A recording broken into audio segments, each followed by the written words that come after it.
はい、今日も焚き火をやっていきます。前回の後です。炭は掘り出しました。そして燃やす竹とかを集めてきました。今日はこれらを焼きます。かまどの改良を行いました。網もこれで乗せやすくなったんじゃないかと思います。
よいしょ。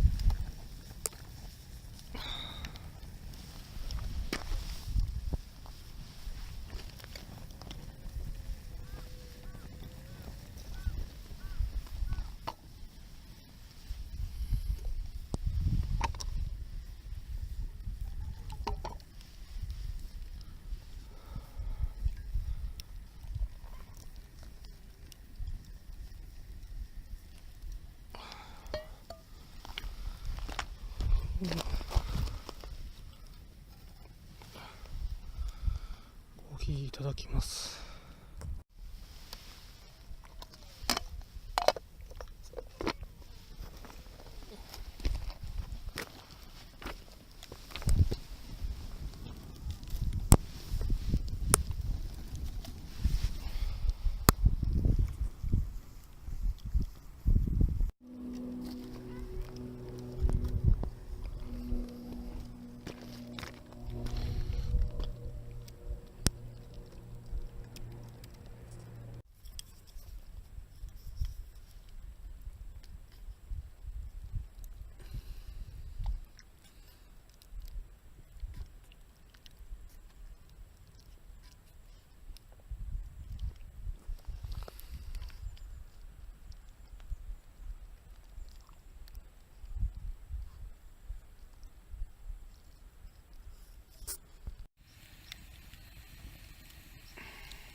今日の教訓、焚き火をすると気持ちが生き返るなあ。